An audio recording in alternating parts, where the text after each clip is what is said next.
नमस्कार दोस्तों, आप देख रहे हैं क्लास एवरीवेयर।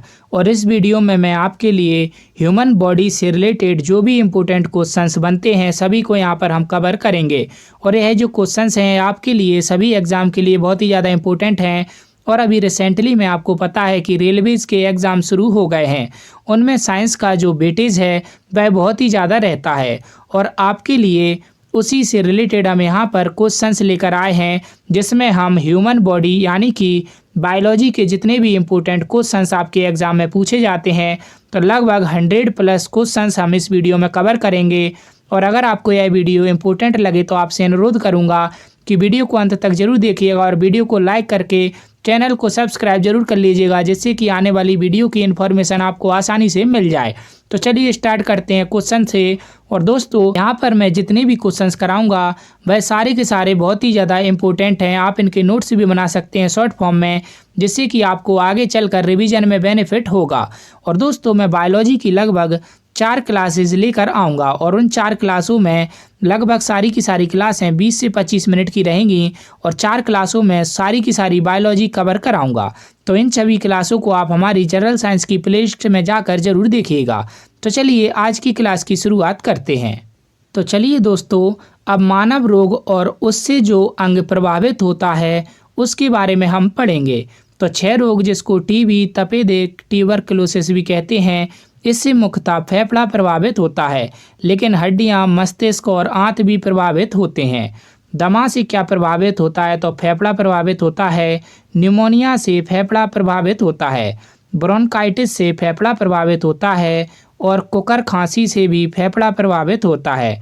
और टाइफाइड या मियादी बुखार से आंत हमारी प्रभावित होती है और हैजा से छोटी आंत प्रभावित होती है। दोस्तों यहाँ से कई बार एग्जाम में प्रश्न पूछे जाते हैं कि किस रोग से कौन सा अंग प्रभावित होता है, तो यह भी आपके लिए इम्पोर्टेंट है। इसी के साथ मैं आगे चलकर आपको अभी क्वेश्चन भी पढ़ाऊंगा। हर्निया छोटी आंत को प्रभावित करता है। ट्रैकोमा यह आंख को प्रभावित करता है, इम्पोर्टेंट है। ग्लूकोमा आंख को प्रभावित करता है। रोहा आंख को प्रभावित करता है। मधुमेह अग्नाशय को प्रभावित करता है। और गठिया जो है यह जोड़ या जॉइंट्स को प्रभावित करता है। और यह ग्वाइटर या वेंगा जो है यह थायराइड ग्रंथि को प्रभावित करता है। प्लेग लिम्फ ग्रंथि को प्रभावित करता है और गलसुआ लार ग्रंथि को प्रभावित करता है। डिप्थीरिया श्वसन नली को प्रभावित करता है। लकवा तंत्रिका तंत्र को प्रभावित करता है और मिर्गी तंत्रिका तंत्र को प्रभावित करती है। रेबीज या हाइड्रोफोबिया केंद्रीय एवं तंत्रिका तंत्र को प्रभावित करता है। पोलियो तंत्रिका तंत्र को प्रभावित करता है और स्कर्वी मसूड़ों को प्रभावित करता है। पायरिया से मसूड़ा प्रभावित होता है। मलेरिया से प्लीहा, रेपलेन या तिल्ली प्रभावित होती है। और कालाजार से प्लीहा प्रभावित होता है। हेपेटाइटिस से यकृत प्रभावित होता है। पीलिया से यकृत, क्वासियोरकर से यकृत, मेनिंजाइटिस से मस्तिष्क प्रभावित होता है। और अल्जाइमर से मस्तिष्क, टिटनेस से मेरुरज्जु, ब्लड कैंसर से अस्थि मज्जा, एस्टिग्मेटिज्म से आँख, स्टेगमेटाइटिस से जीभ और एंसीफलाइटिस से मस्तिष्क प्रभावित होता है। और ब्राइट से वृक्क प्रभावित होता है और ऑस्टियोमलेशिया से कंकाल तंत्र प्रभावित होता है। कोलाइटिस से छोटी व बड़ी आंत प्रभावित होती है और कंजक्टिवाइटिस से हमारी आंख प्रभावित होती है। जीरोपिथेल्मिया से हमारी आंख प्रभावित होती है और राइनाइटिस से हमारी नाक प्रभावित होती है। और स्पोडिलाइटिस से मेरुदंड प्रभावित होता है। बेरी रोग से तंत्र का तंत्र प्रभावित होता है। मम्प्स से हमारी लार ग्रंथि प्रभावित होती हैं और बाइसिनियोसिस से फेफड़ा प्रभावित होता है। एड्स से हमारी प्रतिरक्षा प्रणाली प्रभावित होती है। गोनोरिया से शिशुबन प्रभावित होता है। सिफिलिस से मूत्रमार्ग प्रभावित होता है। डेंगू ज्वर से ब्लड प्लेटलेट्स प्रभावित होती हैं। इन्फ्लुएंजा से संपूर्ण शरीर प्रभावित होता है और चेचक से संपूर्ण शरीर प्रभावित होता है। छोटी माता से भी संपूर्ण शरीर, खसरा से संपूर्ण शरीर और हर्पीस से त्वचा प्रभावित होती है।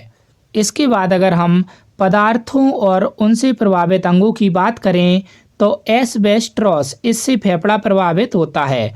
और आर्सेनिक से यकृत, फेफड़े और त्वचा प्रभावित होती है। आयरन ऑक्साइड से लैरिंक्स व फुफ्फुस यानी कि फेफड़े प्रभावित होते हैं। यूरेनियम से अस्थि, फेफड़े व त्वचा प्रभावित होता है। बेंजीन से ल्यूकेमिया होता है। क्रोमियम से लैरिंक्स, फेफड़े व साइनस प्रभावित होता है। एरोमेटिक एमिन से मूत्राशय प्रभावित होता है। विनाइल क्लोराइड से मस्तिष्क व यकृत प्रभावित होता है। कैडमियम से वक्र, फेफड़े व प्रोस्टेट।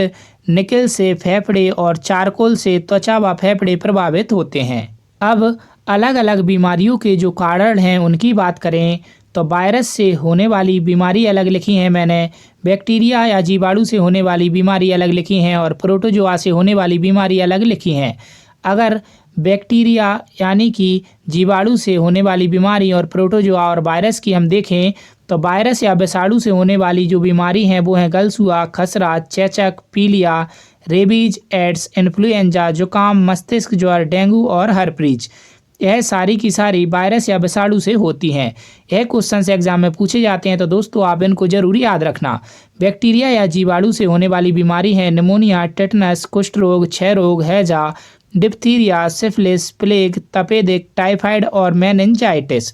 और प्रोटोजोआ से होने वाली बीमारियां अगर हम देखें तो वो हैं मलेरिया, पायरिया, पैचिस, कालाजार, डायरिया, फाइलेरिया और निद्रा रोग। दोस्तों कई बार एग्जाम में क्वेश्चन पूछे जाते हैं तो बहुत ही ज़्यादा इंपॉर्टेंट स्लाइड है, आप इसका स्क्रीनशॉट भी ले सकते हैं। अब मनुष्यों में होने वाले जो रोग हैं उनके कारक की बात करें तो निमोनिया होता है किससे? डिप्लोकोकस न्यूमोनी से।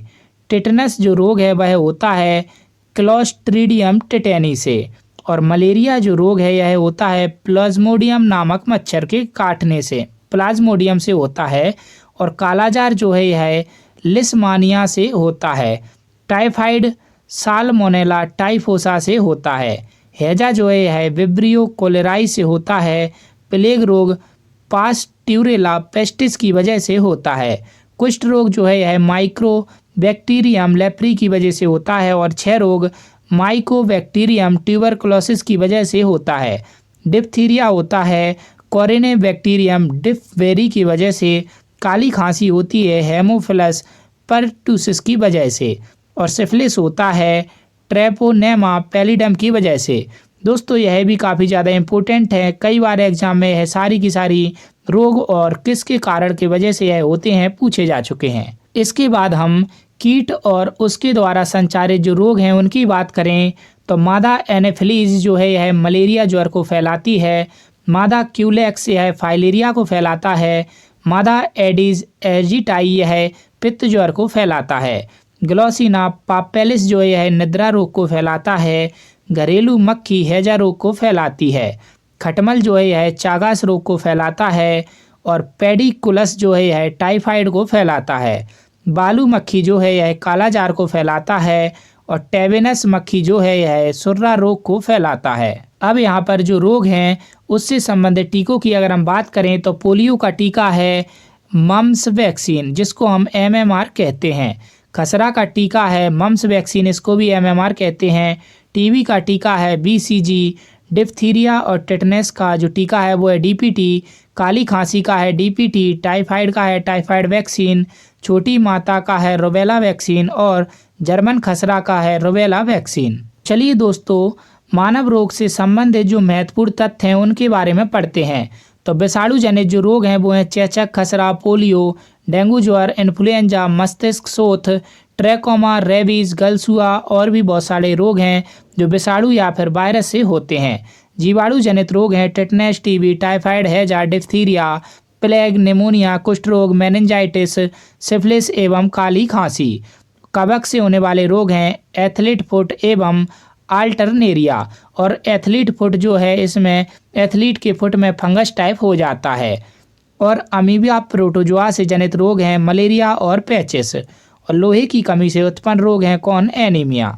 प्रोटीन की कमी से अगर होने वाले रोग देखें तो क्वाशियोरकर और मरासमस। अल्प एवं असंतुलित भोजन से उत्पन्न रोग होता है कौन सा? कुपोषण।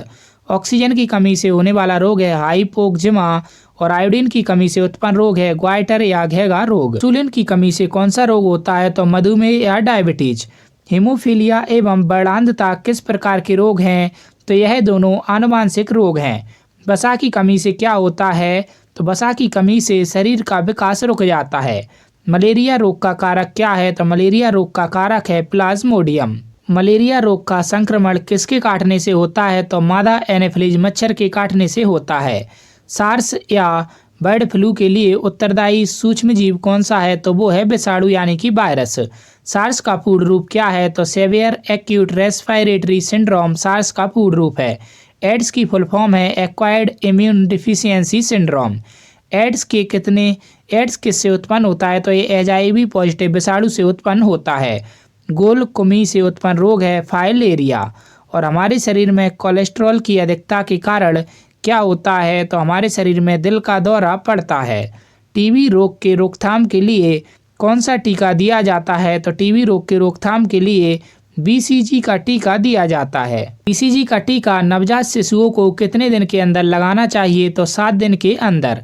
टीबी रोग की जांच के लिए कौन सा परीक्षण किया जाता है? तो मंटू परीक्षण।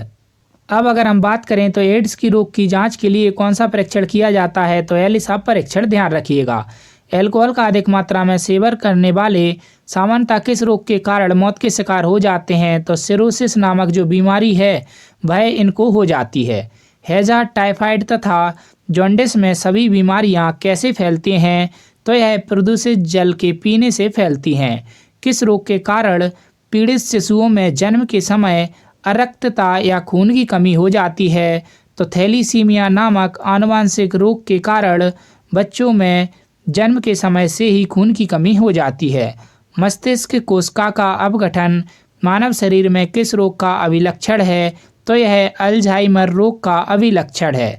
ट्रिपल एंटीजन डीपीटी का टीका किस रोग की रोकथाम के लिए दिया जाता है? तो डीपीटी का टीका डिप्थीरिया, काली खांसी एवं टिटनेस के रोकथाम के लिए दिया जाता है। वायु में नाइट्रेट की अधिकता के कारण मनुष्य को कौन सा रोग हो जाता है? तो ब्लू बेबी रोग। जल में मरकरी के प्रदूषण से कौन सा रोग हो जाता है? तो मिनी माता रोग। मानव को ल्यूकेमिया विषाणु के कारण कौन सा रोग होता है? तो ब्लड कैंसर। मस्तिष्क की बीमारी को किसके द्वारा पहचाना जाता है? तो ईईजी के द्वारा पहचाना जाता है। हृदय की बीमारी को किसके द्वारा पहचाना जाता है? तो ईसीजी के द्वारा पहचाना जाता है। ट्रिप्नोसोम नामक एक कोशिकीय जीव से कौन सा रोग उत्पन्न होता है? तो इससे निद्रा रोग उत्पन्न हो जाता है। हैजे के रोगाणुओं को कौन फैलाता है? तो घरेलू मक्खी फैलाती है। यदि कोई व्यक्ति केवल दूध, अंडा एवं रोटी का आहार करता है तो उसको कौन सा रोग हो सकता है? तो उसको स्कर्वी रोग हो सकता है। ओरल रिहाइड्रेशन थेरेपी का संबंध किसके इलाज से है? तो डायरिया के इलाज से। नेत्र रोग का चिकित्सक क्या कहलाता है? तो उसे हम ऑकुलिस्ट कहता है। और वृक्क में बनने वाली पथरी रासायनिक दृष्टि से क्या होती है? तो यह कैल्शियम ऑक्सलेट होती है। किस अम्ल की कमी के कारण अतिसार के साथ त्वचा में सूजन तथा छाजन या एक्जिमा हो जाती है? तो निकोटिन अम्ल की कमी के कारण। पानी में फ्लोराइड की अधिकता से कौन सा रोग हो जाता है? तो पानी में फ्लोराइड की अधिकता से फ्लूरोसिस रोग हो जाता है। अत्यधिक मात्रा में खेसारी दाल खाने से कौन सा रोग हो जाता है? तो इससे कलाई खंज या लेथीरिज्म रोग हो जाता है। रेडिएशन प्रदूषण से कौन सा रोग होता है? तो रेडिएशन प्रदूषण से त्वचा का कैंसर होता है। कुपोषण रोग में सबसे अधिक किसकी कमी होती है? तो कुपोषण रोग में सबसे अधिक प्रोटीन की कमी होती है। थायरॉक्सिन हार्मोन की कमी से क्या होता है? तो बच्चों का मानसिक एवं शारीरिक विकास अवरुद्ध हो जाता है। एस्बेस्टस का मनुष्य के शरीर के किस भाग पर हानिकारक प्रभाव पड़ता है? तो फेफड़ों पर। तो बर्ड फ्लू रोग कैसे फैलता है? तो बर्ड फ्लू जो रोग है यह सर्वप्रथम मुर्गियों में, उसके बाद मनुष्य में फैला था। सीनिया ग्रेगनेस ट्रिटिसाई नामक रोग किसके द्वारा होता है? तो यह कवक के द्वारा होता है। पोटेशियम की कमी से कौन सा रोग होता है? तो इससे निम्न रक्तचाप हो जाता है। मनुष्य के लिए सबसे हानिकारक गैस कौन सी है? तो वो है कार्बन मोनोऑक्साइड CO। यह सबसे हानिकारक होती है क्योंकि यह ब्लड से हीमोग्लोबिन से ऑक्सीजन को नहीं जाने देती और ऑक्सीजन से ज़्यादा यह हीमोग्लोबिन के साथ कंबाइंड कर लेती है, जिसकी वजह से हमें घुटन महसूस होती है। चॉकलेट में क्या पाया जाता है जिसके कारण यह स्वास्थ्य के लिए हानिकारक होता है? तो चॉकलेट में पाया जाता है निकल, जो कि हमारे स्वास्थ्य के लिए हानिकारक है। गठिया किसके कारण होता है? तो यह यूरिक अम्ल के कारण होता है। स्वाइन फ्लू क्या है? तो यह सुअर, मानव व एवियन फ्लू का खतरनाक जेनेटिक मिश्रण है। सुंदरता बढ़ाने वाली कुछ क्रीमों में ऐसे कौन से तत्व पाए जाते हैं जिनसे कैंसर होने की संभावना रहती है? तो मिनरल ऑयल व पोटेशियम लॉरेल सल्फेट। तो जो कि मिनरल ऑयल और पोटेशियम लॉरेल सल्फेट है, इससे कैंसर होने की संभावना रहती है।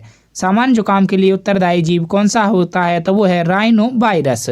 भोजन विषाक्तता के लिए उत्तरदायी जीव कौन सा है? तो वो है क्लास्ट्रीडियम नोटुलिनम।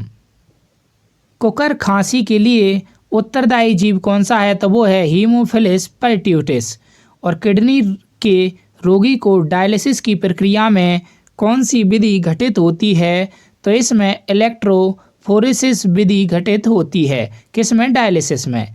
असुरक्षित पेयजल एवं बुरी सफाई द्वारा विकासशील देशों में उत्पन्न 3 संचरणीय रोग कौन से हैं? तो वो हैं मलेरिया, तीव्र प्रवाहिका तथा शिस्टोसोमियासिस। और निमोनिया के लिए उत्तरदायी कौन है? तो इसके लिए उत्तरदायी है न्यूमोकोकाई। और एमनेसिया में किसका ह्रास अथवा समाप्ति हो जाती है? तो एमनेसिया में स्मरण शक्ति की समाप्ति हो जाती है। जहाज के चलने से किस अंग पर प्रभाव पड़ने से समुद्री बीमारी सी सिकनेस हो जाती है?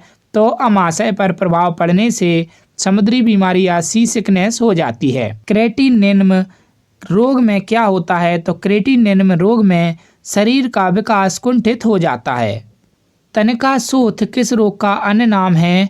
तो तनिकाशोथ यह मेनिंजाइटिस का अन्य नाम है। हाइपोग्लाइसीमिया नामक रोग किसके कारण उत्पन्न होता है? तो यह इंसुलिन के अतिस्रावण के कारण हाइपोग्लाइसीमिया नामक रोग उत्पन्न होता है। हाइपोग्लाइसीमिया में किसकी कमी हो जाती है? तो इसमें शर्करा या ग्लूकोज की कमी हो जाती है। HTLV थायराइड नामक वायरस से कौन सा रोग फैलता है? तो इससे एड्स रोग फैलता है।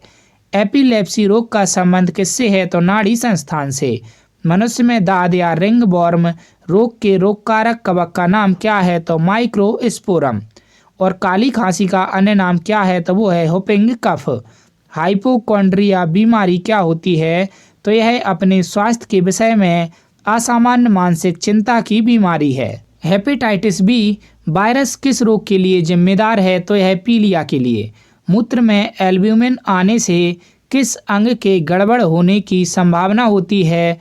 तो वृक्क के गड़बड़ होने की संभावना होती है।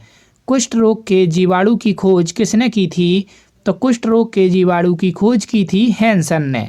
धनु संटकार नामक बीमारी से बचाव के लिए कौन सा इंजेक्शन लगाया जाता है? तो ATS एंटीटॉक्सिन सीरम इंजेक्शन लगाया जाता है।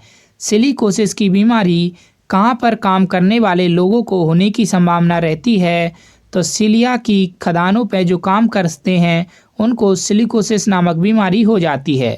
कालाजार नामक बीमारी का संक्रमण किसके द्वारा होता है?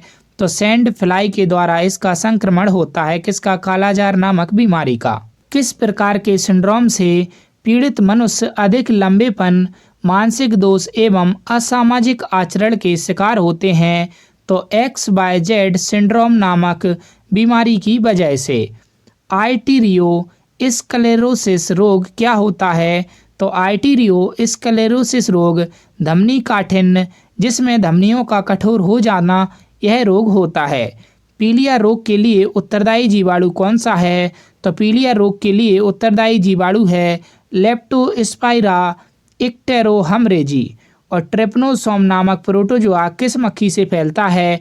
तो यह सीसी मक्खी से फैलता है। टाइफाइड नामक रोग होता है। तो टाइफाइड रोग साल्मोनेला टाइफोसा नामक जीवाणु से होता है। सुअर के कच्चे मांस द्वारा मानव में फैलने वाली एक बीमारी है, तो वो है ट्राइक्नोसिस। और माइक्रोकोकस पायोजिन्स नामक जीवाणु से कौन सा रोग होता है? तो फोड़ा फुंसी होते हैं। इस रोग को डाल्टोनिज्म भी कहा जाता है। तो रंग वर्णांधता को डाल्टोनिज्म भी कहा जाता है। कोयले की खदानों में कोयलों की धूल में सांस लेते रहने से कौन सी बीमारी हो सकती है? तो एंथ्राकोसिस नामक बीमारी कोयलों की खदानों में कोयलों की धूल में सांस लेने से होती है। एयरसीनिया पेरिट्स किस रोग को फैलाने वाले विषाणु हैं? तो प्लेग को यह फैलाने वाले विषाणु हैं। एवियन इन्फ्लुएंजा वायरस का संबंध किससे है? तो बर्ड फ्लू से। जो लोग मक्का को मुख्य आहार के तौर पर लेते हैं उनमें किस रोग की संभावना रहती है? तो बेरी रोग की। उन शराब त्रासदियों में जिनमें अंधता होती है तो वो है मेथिल एल्कोहल। मतलब इसमें हम अंधे हो जाते हैं तो मेथिल एल्कोहल की वजह से। कहाँ काम करने वालों को अक्सर बाइसिनियोसिस नामक भयावह बीमारी हो जाती है? तो कॉटन मिलों में काम करने वाले को अक्सर बाइसिनियोसिस नामक भयावह बीमारी हो जाती है। किसी संक्रमित गाय के दूध से कौन सी बीमारी होती है? तो किसी संक्रमित गाय के दूध से टीबी नामक बीमारी हो जाती है। बर्ड फ्लू के लिए उत्तरदायी विषाणु कौन सा है? तो वो है H5N1। स्वाइन फ्लू के लिए उत्तरदायी विषाणु है H1N1। और हे फीवर किससे पैदा होता है? तो पराग की एलर्जी से। पैरासीटामोल का उपयोग किस कार्य में किया जाता है? तो पैरासीटामोल टैबलेट का उपयोग शरीर के दर्द के निवारण में किया जाता है। सेस्टेरिन क्या है? तो यह बुढ़ापा रोकने की एक दवा है। कैंसर की दवा किस पेड़ के बीज से प्राप्त होती है? तो यह यू नामक पेड़ से कैंसर की दवा प्राप्त होती है। एंटीबायोटिक नष्ट कौन करते हैं? तो जीवाणु। दर्द दूर करने वाली दवाएं क्या कहलाती हैं? तो दर्द दूर करने वाली दवाएं एनाल्जेसिक कहलाती हैं। मच्छर भगाने वाली दवाओं में सक्रिय रसायन कौन सा रहता है? तो इलेथ्रीन। और औषधियों में रेडियो सक्रिय समस्थानकों का प्रयोग किस रूप में किया जाता है? तो ट्रेसर के रूप में इसका उपयोग किया जाता है। एड्स वायरस के प्रति सबसे अधिक व्यापक रूप से परीक्षित औषधि कौन सी है? तो वो है जिडोव्यूडिन। और इसी को एजिडोथाइमाइडाइन भी कहा जाता है। और क्लोरोमाइसिटिन क्या है? तो यह एक एंटीबैक्टीरियल है। और आर्थीटर नामक एक नई दवा CDRI द्वारा विकसित की गई है। यह किस बीमारी की दवा है? तो यह मलेरिया की दवा है। डेफिप्रॉन किस रोग की वैकल्पिक ओरल दवा के रूप में प्रयुक्त की जाती है? तो थैलीसीमिया की। SPF 66 क्या है? तो यह एंटी मलेरिया वैक्सीन है। हृदय रोग की दवा डिजिटॉक्सिन किस पौधे से तैयार की जाती है? तो यह डिजिटेलिस परप्यूरिया से तैयार की जाती है। मादा एनाफिलीज मच्छर के मुखांग में चुभाने वाले अंग होते हैं तो वो हैं मैक्सिला और मैंडिबल।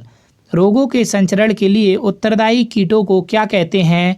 तो उनको हम वेक्टर कहते हैं। रिस्परिन दवा प्रयुक्त की जाती है उच्च रक्तदाब को कम करने के लिए प्रयुक्त की जाती है। तो दोस्तों यहाँ पर मैंने आपको लगभग 100+ बायोलॉजी के क्वेश्चंस कवर कराए हैं और इसी तरीके से मैं 4 क्लासेज लेकर आया हूँ और इन चारों क्लासों में मैंने लगभग 100+ क्वेश्चंस कराए हैं और टोटल मैंने लगभग 450 से 500 क्वेश्चन कराए हैं इन 4 क्लासेज में और प्रत्येक क्लास लगभग 25 मिनट के अंदर ही रही है।